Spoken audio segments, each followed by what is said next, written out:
আদিবাসী ছাত্ৰ সন্থা কেন্দ্ৰীয় সমিতিৰ নিৰ্দেশ মৰ্মে আজি মাৰ্ঘেৰিটা আঞ্চলিক সমিতিৰ উদ্যোগত আৰু তিনিচুকীয়া জিলা সমিতিৰ সহযোগত আজি আমি ইতিমধ্যে মেমৰিয়াম সাবমিট কৰিলো স্মাৰ্ট পত্ৰ প্ৰদান কৰিলো। তাত আমি স্পষ্টভাৱে 8টা পইণ্টলৈ বিশেষকৈ স্মাৰ্ট পত্ৰত আমি সন্নিৱিষ্ট কৰা হৈছে। 1 নম্বৰ হৈছে যে 20% বনাত এইবাৰ 2019 চনত দিবই লাগিব। চাহ শ্ৰমিকসকলৰ 20% বোনাছটো আমি সদৌ অসম আদিবাসী ছাত্ৰ সন্থাৰ তৰফৰ পৰা আমি দাবী জনাইছো, সেইটো দিবই লাগিব। তাৰ পাছত হৈছে চাহ বাগিচা এলেকাত স্কুল আৰু মেডিকেল এইটো উন্নয়নকৰণ কৰিব লাগিব, সেইটো ডেভেলপ কৰিবই লাগিব। য'ত আমি দেখিবলৈ পাইছোঁ ডক্টৰ নাৰ্ছ ভাল মেডিকেল ভাল ট্ৰিটমেণ্ট নাই। আজি আমি চাহ বাগিচা এলেকাত যিবিলাক যুৱক যুৱতী এডুকেটেড আনএমপ্লয়মেণ্ট ইউথসকল আছে, এওঁসকলে অনাই বনাই এনেই ঘূৰি ফুৰে, এওঁলোকক কৰ্মসংস্থাপনৰ ব্যৱস্থা কৰিব লাগিব। আজি আমি দেখিবলৈ পাইছোঁ চাহ বাগিচাৰ যিবিলাক কৰ্মচাৰী বিশেষকৈ মহিলা পুৰুষসকল পাৰ্মানেণ্ট ৱৰ্কাৰ আছে, এওঁলোকৰ নামৰ পাছত বাপেকৰ নাম নহ'লে হাজবেণ্ডৰ নাম দিয়ে। আচল টাইটেল উৰা মুণ্ডা গড়খাৰীয়া চান্থাল উৰিয়া খাৰীয়া লহৰা ঘাঁচি এইবিলাক নিলিখে।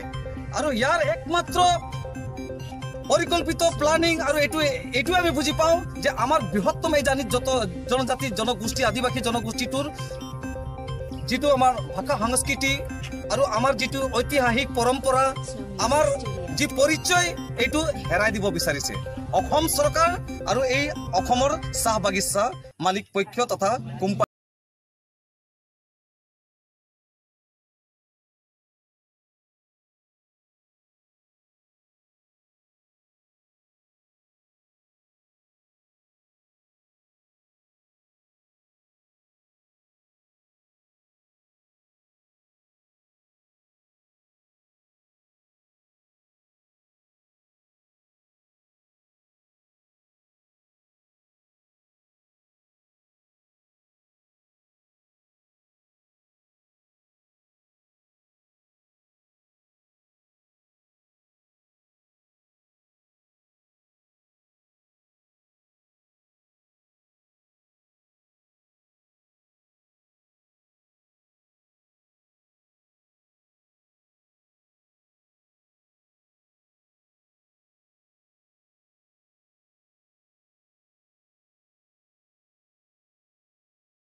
সেই কোম্পানীবিলাকক দিব লাগিব বিলটো কালেকশ্যন কৰিবৰ কাৰণে। গতিকে আজি আমি সদৌ অসম আদিবাসী ছাত্ৰ সন্থা হৈ পেলাই আৰু এটা দাবী কৰিব খুজিছোঁ যে বাগান এলেকাত যিবিলাক চাৰপ্লাছ লেণ্ড আছে, গেজেং চিলিং এক্ট লেণ্ড, এই লেণ্ডবিলাকত খেতি কৰিবৰ কাৰণে আৰু এই পাৰ্মানেণ্ট ৱৰ্কাৰ্ছসকলে যাতে খেতি কৰি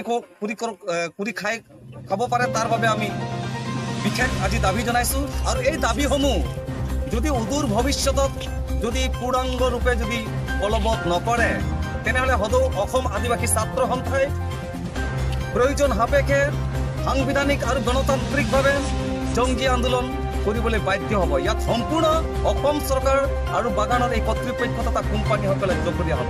ইয়াত আদিবাসী ছাত্ৰ সন্থা যোগ দিয়া নহয়।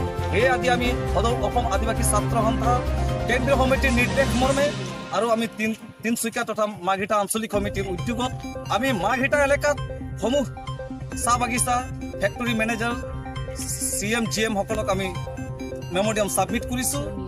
গতিকে আমি ধন্যবাদ জ্ঞাপন কৰিছোঁ, আমি অসম চৰকাৰক ধন্যবাদ জ্ঞাপন কৰিছোঁ। আমি চাহ বাগিচা কৰ্মী পক্ষক সদৌ অসম আদিবাসী ছাত্ৰ সন্থাৰ তৰফৰ পৰা দুনাই আৰু এবাৰ আমি দাবী জনাব বিচাৰিছোঁ। আমি 8টা পইণ্ট মেমৰিয়ামত সাবমিট কৰিছোঁ। আমি এই 8টা পইণ্ট অদূৰ ভৱিষ্যতত ক্ৰমান্বয়ে সম্পূৰ্ণ হয়, পূৰ্ণাংগ ৰূপে যাতে ফলপ্ৰসূ হয় তাৰে কামনা কৰি সকলোকে নমস্কাৰ আৰু জোহাৰ জনাইছোঁ। ধন্যবাদ। জিন্দাবাদ জিন্দাবাদ জিন্দাবাদ আশা জিন্দাবাদ জিন্দাবাদ জিন্দাবাদ আশা লং লিভ আশা লং লিভ